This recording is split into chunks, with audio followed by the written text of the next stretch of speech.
വേനൽക്കാലത്തിൽ കൂടിയാണ് ഇപ്പോൾ നമ്മൾ കടന്നു പോയിക്കൊണ്ടിരിക്കുന്നത്. അന്തരീക്ഷത്തിലെ ചൂട് കൂടി കൂടി വരികയാണ്. എല്ലാ വർഷവും കഴിഞ്ഞ വർഷത്തേക്കാൾ ഇപ്രാവശ്യം ചൂട് കൂടുതലാണെന്ന് നമുക്ക് തോന്നാറുണ്ട്. ശരിക്കും ഓരോ വർഷവും ഇങ്ങനെ ചൂട് കൂടുന്നുണ്ടോ? ഉണ്ടെങ്കിൽ അതിൻ്റെ പിന്നിലുള്ള കാരണം എന്താണ്?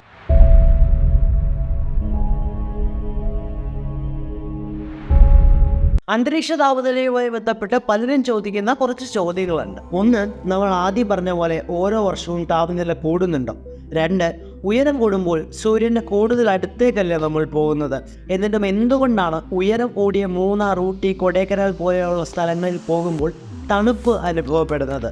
മൂന്ന്, എന്താണ് ഗ്രീൻ ഹൗസ് എഫക്റ്റ്? ഭൂമിയുടെ അന്തരീക്ഷത്തെ ചൂടാക്കുന്ന പ്രധാന ഊർജ്ജ സ്രോതസ് സൂര്യൻ തന്നെയാണ്. പക്ഷെ സൂര്യൻ്റെ വെളിച്ചം നേരിട്ടല്ല ഭൂമിയുടെ സർഫസിലുള്ള ഇന്നർ അറ്റ്മോസ്ഫിയറിനെ ചൂട് പിടിപ്പിക്കുന്നത്. സൂര്യനിൽ നിന്നുള്ള എനർജി ഭൂമിയിൽ എത്തുന്നത് റേഡിയേഷൻ്റെ രൂപത്തിൽ മാത്രമാണ്. ബഹിരാകാശം ഓൾമോസ്റ്റ് വാക്യമായതുകൊണ്ട് റേഡിയേഷനിലൂടെ അല്ലാതെ മറ്റു മാർഗങ്ങളിലൂടെ ഒന്നും എനർജി ഇങ്ങോട്ട് വരാൻ സാധിക്കില്ല. റേഡിയേഷൻ എന്ന് പറയുമ്പോൾ പ്രകാശത്തിൻ്റെ രൂപത്തിൽ എന്നാണ് ഉദ്ദേശിക്കുന്നത്. പക്ഷേ അത് വിസിബിൾ ലൈറ്റ് മാത്രമായിരിക്കില്ല. അൾട്രാവയലറ്റ് രശ്മികളും ഇൻഫ്രാറെഡ് രശ്മികളും ഒക്കെ തന്നെ ഇവിടെ എത്തുന്നുണ്ട്. നമ്മുടെ പ്രകാശം എന്ന് പറയുന്ന അതിനെ പറ്റിയുള്ള ഒരു വീഡിയോ നമ്മൾ ഡീറ്റെയിൽ ആയിട്ട് പറഞ്ഞാണ്. അതുകൊണ്ട് ഞാൻ കൂടുതലായിട്ട് അതിനെപ്പറ്റി വിവരിക്കുന്നില്ല. അപ്പോൾ ഈ കടന്നു വരുന്ന പ്രകാശത്തിൽ ഇൻഫ്രാറെഡും അൾട്രാവയലറ്റുമായ രശ്മികളെ ഭൂമിയുടെ അപ്പർ അറ്റ്മോസ്ഫിയർ അബ്സോർബ് ചെയ്തെടുക്കും. നമ്മൾ നിലനിൽക്കുന്ന ഇന്നർ അറ്റ്മോസ്ഫിയറിലേക്ക് വിസിബിൾ ലൈറ്റ് മാത്രമേ കടന്നു വരുന്നുള്ളൂ. ഇവിടെ മനസ്സിലാക്കേണ്ടത്, ഈ കടന്നു വരുന്ന വിസിബിൾ ലൈറ്റ് അല്ല ഇന്നർ അറ്റ്മോസ്ഫിയറിനെ നേരിട്ട് ചൂട് പിടിപ്പിക്കുന്നത്. കാരണം ഈ ഇന്നർ അറ്റ്മോസ്ഫിയർ ലൈറ്റിനെ കാര്യമായിട്ട് അബ്സോർബ് ചെയ്യുന്നില്ല. പിന്നെ എങ്ങനെയാണ് ഈ പറയുന്ന ഇന്നർ അറ്റ്മോസ്ഫിയർ ചൂടാവുന്നത്? ഈ കടന്നു വരുന്ന വിസിബിൾ ലൈറ്റിൻ്റെ ഒരംശം ഭൂമിയുടെ സർഫസിൽ തട്ടി നേരെ തിരിച്ച് ബഹിരാകാശത്തിലേക്ക് പോകും. നമ്മൾ ബഹിരാകാശത്ത് നിന്ന് നോക്കുമ്പോൾ ഭൂമിയെ ഇതുപോലെ തിളങ്ങി കാണുന്നത് ഈ റിഫ്ലക്റ്റ് ചെയ്യുന്ന പ്രകാശം കൊണ്ടാണ്.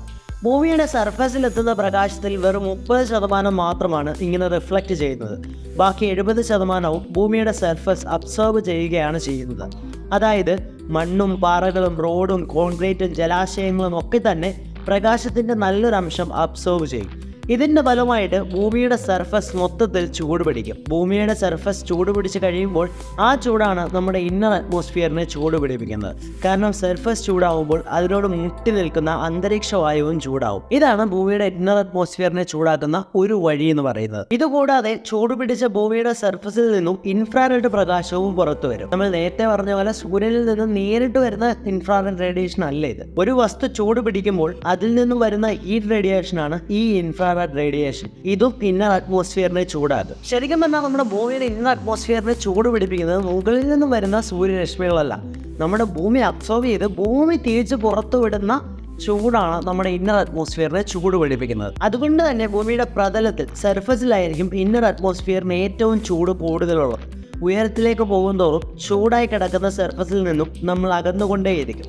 അപ്പോൾ അന്തരീക്ഷത്തിൻ്റെ ചൂട് കുറഞ്ഞു വരും. മുകളിലേക്ക് പോകുന്ന ഓരോ 100 മീറ്ററിനും ഓൺ ആവറേജ് 1 ഡിഗ്രി വെച്ച് താപനില കുറയും. അതുകൊണ്ടാണ് ഊട്ടി, മൂന്നാർ പോലെയുള്ള ഹിൽ സ്റ്റേഷനുകളിലേക്ക് പോകുമ്പോൾ നമുക്ക് ചൂട് കുറഞ്ഞ് തണുപ്പായിട്ട് അനുഭവപ്പെടുന്നത്. വിമാനങ്ങളിലൊക്കെ യാത്ര ചെയ്യുമ്പോൾ ഭൂമിയുടെ സർഫസിൽ നിന്ന് കിലോമീറ്ററുകളോളം ഉയരത്തിലായിരിക്കും ഉണ്ടാവും. അതുകൊണ്ട് തന്നെ അവിടുത്തെ അന്തരീക്ഷ താപനില -30 ഡിഗ്രി ഒക്കെ ആയിരിക്കും. ചുരുക്കി പറഞ്ഞാൽ ഭൂമിയുടെ ഇന്നർ അറ്റ്മോസ്ഫിയറിലേക്ക് വരുന്ന സൂര്യപ്രകാശത്തെ ഒരു തടസ്സവും കൂടാതെ കടത്തിവിടും. അത് സർഫസിലെത്തി അവിടെ നിന്നും പുറത്തു വരുന്ന ഇൻഫ്രാറെഡ് പ്രകാശത്തെ അബ്സോർബ് ചെയ്യും. ഈ പ്രതിഭാസത്തെയാണ് ഗ്രീൻ ഹൗസ് എഫക്റ്റ് എന്ന് വിളിക്കുന്നത്. ഭൂമിയുടെ ഇന്നർ അറ്റ്മോസ്ഫിയർ കൂടുതലായി ചൂട് പിടിക്കാൻ കാരണം ഈ ഗ്രീൻ ഹൗസ് എഫക്റ്റ് ആണ്. ഈ ഗ്രീൻ ഹൗസ് എന്ന് പറയുന്നത് തണുപ്പുള്ള രാജ്യങ്ങളിൽ പണ്ട് കൃഷി ചെയ്യാനായിട്ട് യൂസ് ചെയ്തിരുന്ന ഒരു തരം ഷെഡാണ്. അതായത് അകത്തേക്ക് മാത്രം സൂര്യത്തിൻ്റെ പ്രകാശം കടത്തി വിട്ടുകൊണ്ട് കൃഷി ചെയ്യാനായിട്ട് ഉപയോഗിച്ചിരുന്ന ഒരു തരം ഷെഡാണ്. ഇതേ സ്വഭാവം ഭൂമിയുടെ ഇന്നർ അറ്റ്മോസ്ഫിയർ കാണിക്കുന്നതാണ് ഇത് ഗ്രീൻ ഹൗസ് എഫക്റ്റ് എന്ന് വിളിക്കുന്നത്. നമ്മുടെ അന്തരീക്ഷത്തിൽ ഏറ്റവും കൂടുതലുള്ളത് നൈട്രജനും ഓക്സിജനുമാണ്. എന്നാൽ ഭൂമിയുടെ സർഫസിൽ നിന്നും പുറത്തു വരുന്ന ഇൻഫ്രാറെഡ് ലൈറ്റിനെ ഇവ കാര്യമായി അബ്സോർബ് ചെയ്യില്ല. ഇൻഫ്രാറെഡ് പ്രകാശത്തെ പ്രധാനമായിട്ടും അബ്സോർബ് ചെയ്യുന്നത് അന്തരീക്ഷത്തിലെ മറ്റ് ചില ഗ്യാസുകളാണ്, വാതകങ്ങളാണ്. ആ ഗ്യാസുകളെയാണ് ഗ്രീൻ ഹൗസ് ഗ്യാസസ് എന്ന് വിളിക്കുന്നത്. Carbon dioxide, water vapour, methane, nitrous oxide, fluorinated gases എന്നിവയൊക്കെയാണ് ആ പ്രധാനപ്പെട്ട ഗ്രീൻ ഹൗസ് ഗ്യാസസ്. ആ ഗ്യാസുകളുടെ അളവ് അന്തരീക്ഷത്തിൽ കൂടിയാൽ ഭൂമിയിൽ നിന്നും പുറത്തു വരുന്ന ഇൻഫ്രാറെഡ് പ്രകാശത്തെ അന്തരീക്ഷം അബ്സോർബ് ചെയ്യുന്ന അളവും കൂടും. അങ്ങനെ വരുമ്പോൾ സ്വാഭാവികമായും ഭൂമിയുടെ അന്തരീക്ഷത്തിൻ്റെ താപനിലയും കൂടും. ഇങ്ങനെ ഭൂമിയുടെ അന്തരീക്ഷത്തിൻ്റെ താപനില മൊത്തമായിട്ട് കൂടുന്നതിനെയാണ് ഗ്ലോബൽ വാർമിംഗ് എന്ന് വിളിക്കുന്നത്. ഓരോ ഗ്യാസുകളും ഇൻഫ്രാറെഡ് പ്രകാശത്തെ അബ്സോർബ് ചെയ്യുന്ന അളവിൽ വ്യത്യാസമുണ്ട്. ഇത് സൂചിപ്പിക്കുന്ന ഇൻഡെക്സ് ആണ് ഗ്ലോബൽ വാർമിംഗ് പൊട്ടൻഷ്യൽ അല്ലെങ്കിൽ GWP എന്ന് വിളിക്കുന്നത്. നേരത്തെ പറഞ്ഞ ഗ്രീൻ ഹൗസ് ഗ്യാസുകളിൽ അന്തരീക്ഷത്തിൽ ഏറ്റവും കൂടുതൽ അളവിൽ കൂടുതലുള്ളത് കാർബൺ ഡൈ ഓക്സൈഡാണ്. അതിന് GWP കുറവാണെങ്കിലും അളവിൽ കൂടുതലുള്ളത് കൊണ്ട് ഏറ്റവും കൂടുതൽ ഗ്ലോബൽ വാർമിംഗ് ഉണ്ടാക്കുന്നത് കാർബൺ ഡൈ ഓക്സൈഡാണ്.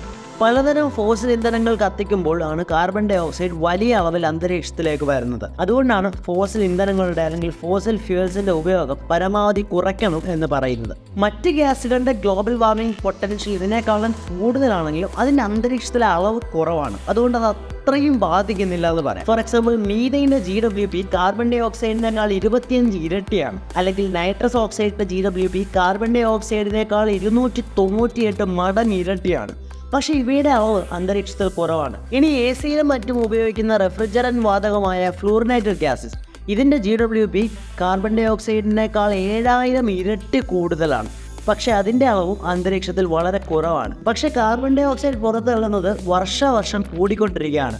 അതുകൊണ്ട് തന്നെ ഭൂമിയുടെ മൊത്തം അന്തരീക്ഷത്തിൻ്റെ താപനില ശരാശരി 1 ഡിഗ്രി വെച്ച് കൂടുന്നുണ്ട്. ഈ 1 ഡിഗ്രി എന്ന് പറയുന്നത് മൊത്തം ഭൂമിയുടെ ആവറേജ് ആണ്. അതിൻ്റെ അകത്ത് കരയും കടലും അതുപോലെ ധ്രുവ പ്രദേശങ്ങൾ പോളാർ റീജിയൻസും ഒക്കെ ഉൾപ്പെടും.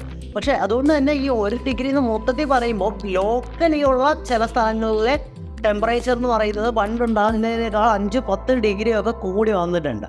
അതുകൊണ്ട് തന്നെ ഓരോ സ്ഥലങ്ങളിലെ ചൂട് ഓരോ വർഷവും കൂടുന്നുണ്ട് എന്നുള്ളതിൽ യാതൊരു സംശയവും വേണ്ട. അപ്പോൾ ഈ വീഡിയോ ഇഷ്ടപ്പെട്ടു, ഇൻഫോർമേറ്റീവ് ആയിട്ടുണ്ട് എന്നുണ്ടെങ്കിൽ വീഡിയോ ഒന്ന് ലൈക്ക് ചെയ്യുക, അഭിപ്രായങ്ങൾ കമൻറ്റുകളിൽ എഴുതുക. ചാനൽ ഇഷ്ടപ്പെടുന്നുണ്ടെങ്കിൽ ഒന്ന് സബ്സ്ക്രൈബ് ചെയ്ത് സപ്പോർട്ട് ചെയ്യുക. Stay curious.